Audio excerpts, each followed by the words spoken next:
and welcome to my show Indus Cuisine, and I'm your chef Basim Akhund. Today's recipe is a fresh recipe from the heart of Pakistan. This recipe has been made in the royal kitchens of the Mughal Empire, which were once called the Mongols. Let me tell you a history about this recipe, but before that, what is today's recipe's name? Today's recipe is Dal Gosht.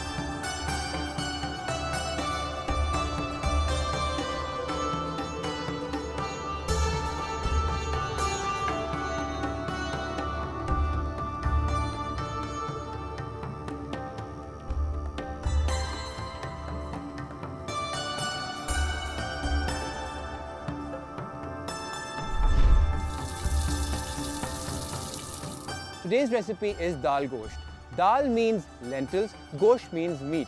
The Mughal Empire were once Mongols and they had a nomadic culture. And when a society or when a tribe has a nomadic culture, they do not focus a lot on agriculture. Hence, that means they focus on eating meat or taking the sheep's milk or the yak's milk or the cattle's milk they have available in that area. When these Mughals came to Pakistan, which was previously known as a subcontinent, they around in the early 15th century introduced a lot of meat to the subcontinent. But the subcontinent already had a lot of lentils being consumed.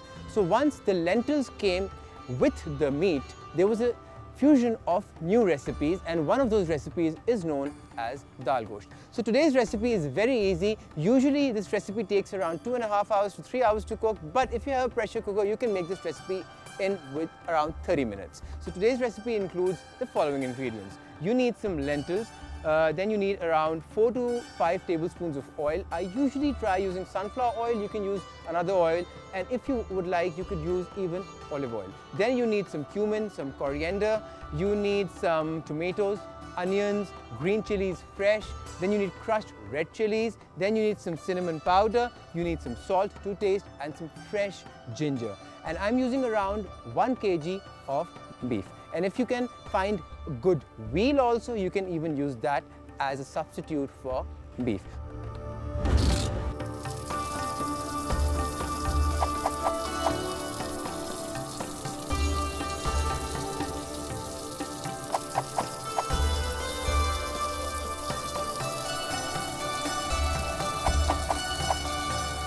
Okay, so today's recipe is very easy. What I'll do firstly is I'm going to sear the meat.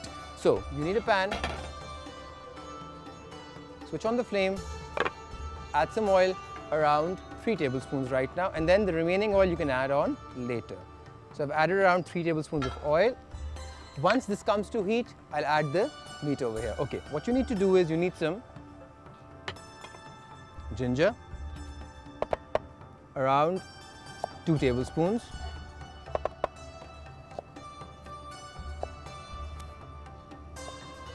And I'll keep them as whole. You'll pick these out later on. Why? Because this will go in the pressure cooker and it will start cooking with the water, and it will give you a nice aroma in the meat. First of all, this goes into the oil. Tilt it, use less oil, and try deep frying it slowly for around 30 seconds. As you can see, the bubbles are starting to come out, which means the ginger is letting out its moisture and it's actually giving flavor into the oil. Okay, around 30 seconds have passed now. Add the meat.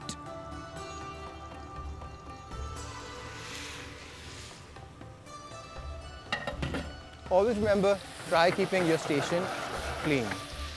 Add around half a teaspoon of salt.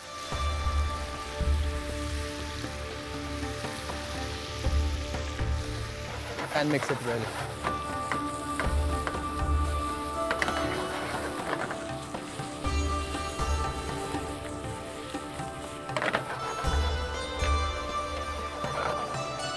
Give it around a minute. On the other hand, take the pressure cooker, keep it on the stove, put the heat to full, add around 5 to 6 cups of water.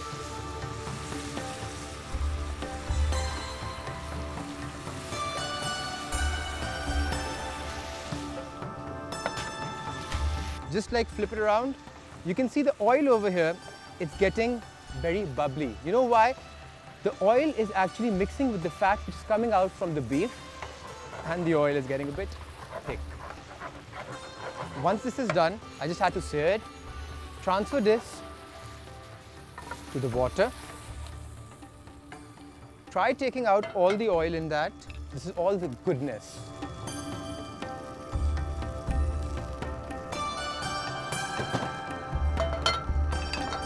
Reduce the heat. And just move this a bit. Now what you need to do is add some salt, because this water will go out around 1/4 teaspoon. Add 1.5 cups of lentil. This is 1 cup each, so I'll save half a cup later. Keep it on the side. Mix it a bit.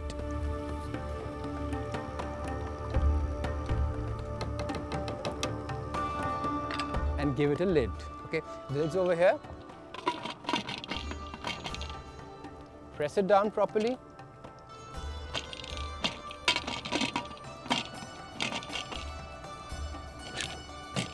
And close it. So once the whistle starts to move and this part comes out of the pressure cooker, that means the timer starts. You need to let it cook for around 20 minutes after the whistle starts going on. I'll reduce the heat now to 0. And now what you need to do is you need all the other ingredients. First of all, you need some onion. I'll use 3 onions of almost the same size. I'll peel them in front of you, that's not a problem. The easier way is just to take out the top part of the onion and clip the root out just a bit, not too much. Now what happens is, when the root is actually in the onion, it doesn't fall apart. Take out the first part of the skin, like the first layer. Throw it away. I want the inner part because that's the softer one. We usually use red onions in Pakistan, but if you're not cooking in Pakistan and if you find white onions, you could use those also as a replacement. But preferably for our cuisine, for the Pakistani cuisine, these are the best suited onions for the job. Make 2 cuts and take it out. Now what you need to do is finely chop these beautiful pieces. Make cuts like this, slide the knife through, and slowly and gradually leave this part because this part has the root.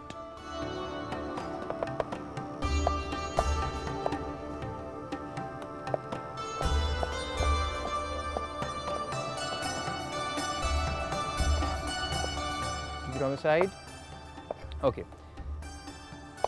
And once you see the whistle which is about to go on, I shall start reducing the heat to medium. Now what you need to do is you need to cook these onions in oil for around 1 minute. So what I'll do is I'll start preparing it, increase the heat, add around 4 tablespoons of oil now, and toss these inside once the oil is ready and piping hot.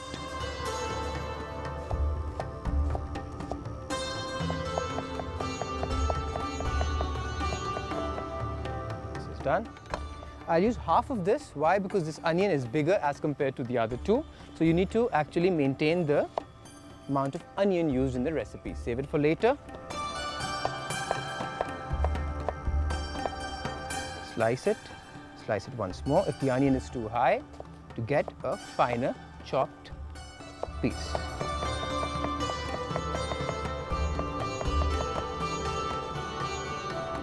This is done. Okay, now I'll toss this over here and let it cook on low heat so that it softens out, okay? The onion goes in.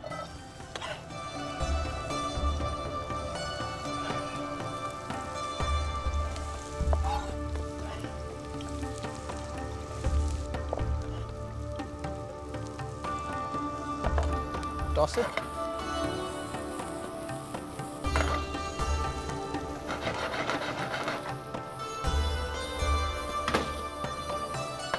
add some salt to taste, around a 1/4 teaspoon. The fun part is whenever you're cooking a Pakistani dish, it's not for one person. Pakistani cooking, Pakistani food is all about harmony, family and eating together. When you're cooking a meal, it's always for at least 4 to 5 people. So what we're making today will serve around 4 to 5 people if they eat with a very big appetite. And if you actually eat with a very normal appetite, then you can eat it otherwise. This is done.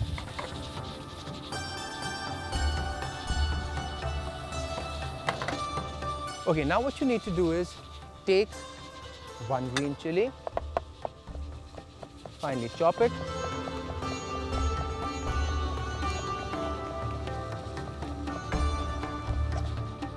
Keep it over here and toss it in the onion. Mix it properly.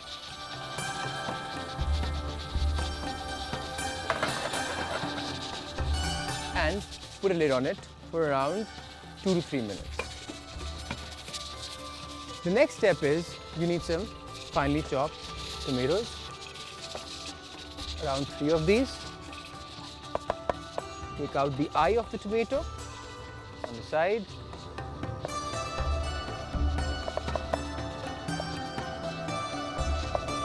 Finally slice them,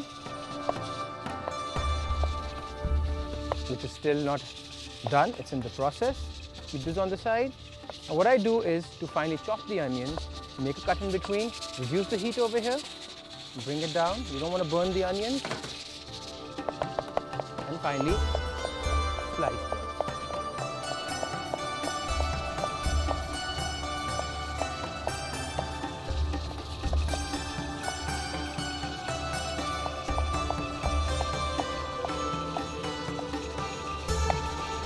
Reduce the heat over here.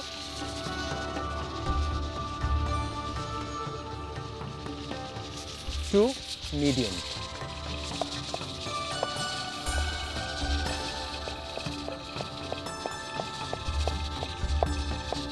We'll be using 3 tomatoes.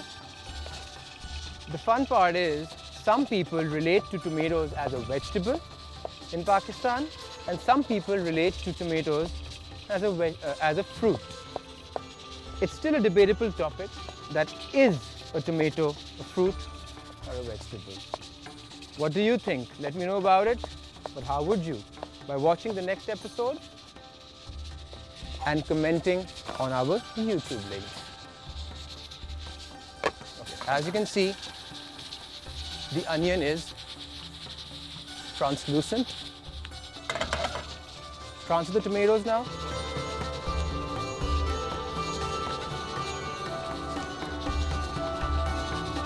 And add some salt to it. Now you would be wondering, why is the chef adding salt step by step? Why isn't he adding salt once and for all?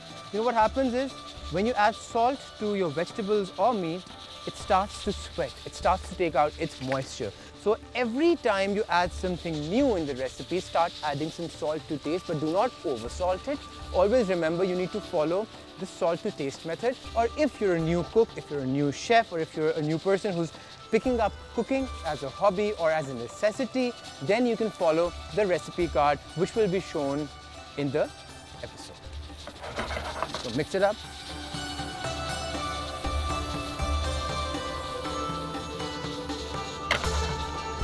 Do not add water. Why? Because tomatoes are almost 30 to 40% water in content, and it will let its water out and it will actually help in cooking. If you add more water to it, it will take more time and the flavor will be compromised. So now I've put this on medium heat. You have to leave this for around 10 minutes, and you have to mix it after every 2 minutes till the time this is cooking and the beef is actually getting tender in the pressure cooker. Go for a short break. We'll come back and keep watching Indus Cuisine.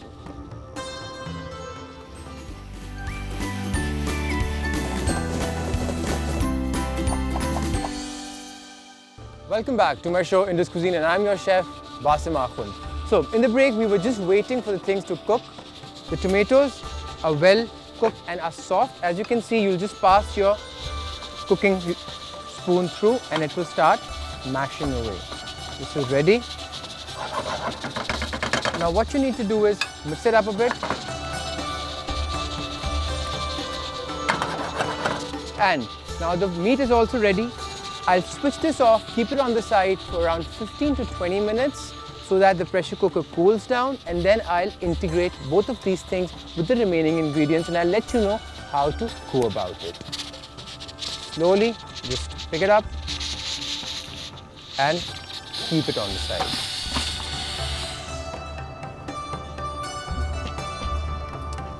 So 15 minutes have passed by, and as you can see, this part of the pressure cooker is down. Now slowly lift up the whistle. But remember, give it 15 to 20 minutes. You'll see once this part which is inside comes down, falls like this, then open it, because you need to be very safe when you're actually operating a pressure cooker. Now slowly and gradually take the top off.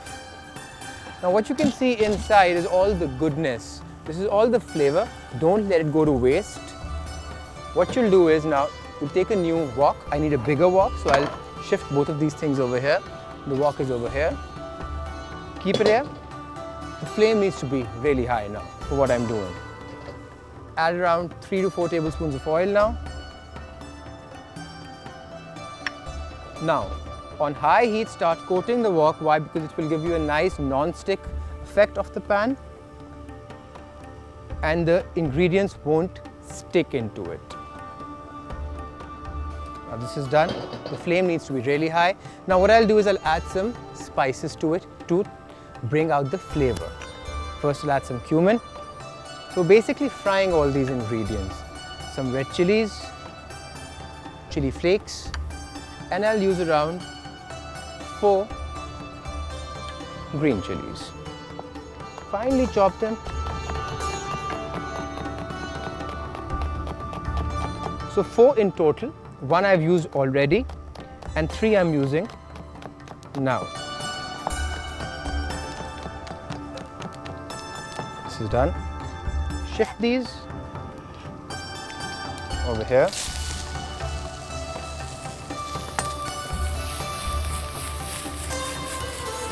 Now add the tomatoes.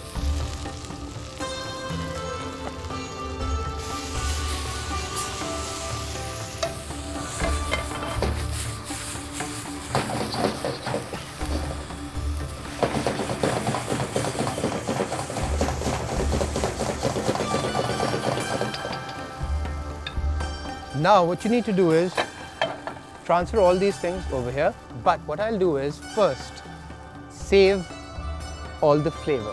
What's the flavor? I'll tell you. The flavor comes in the broth. So transfer the broth in a bowl, which I'll use later on. Now the remaining thing goes into this.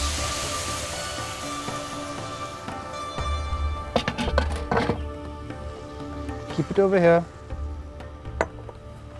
Keep the knife on the side. And as you can see, the lentil is so soft, it's breaking apart. Increase the heat to high. Always keep a handkerchief with you nearby.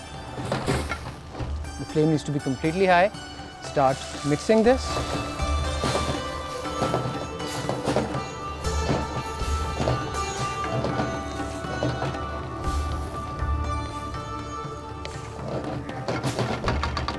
And add the broth in it. Around 1 cup of broth will go into this.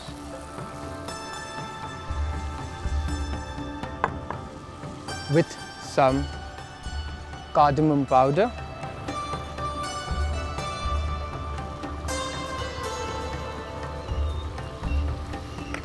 And some turmeric.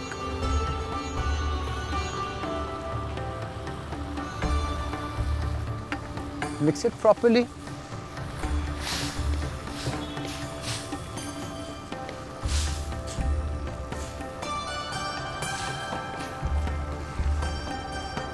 And let this cook for around 10 minutes. Once it's done, I'll dish it out for you. And I'll show you the final look. So you need to cook this for another 10 minutes.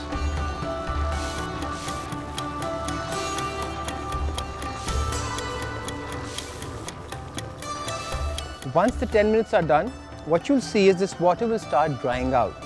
And then you'll dish it out and it will be ready to eat. So give it another 10 minutes and then we will dish it out.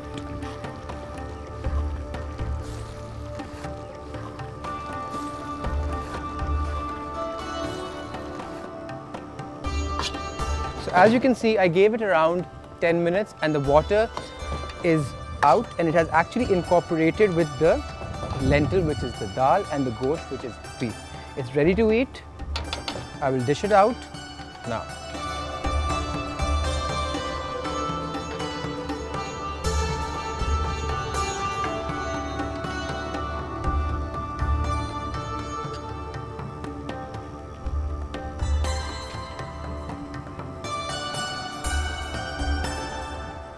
It's usually served with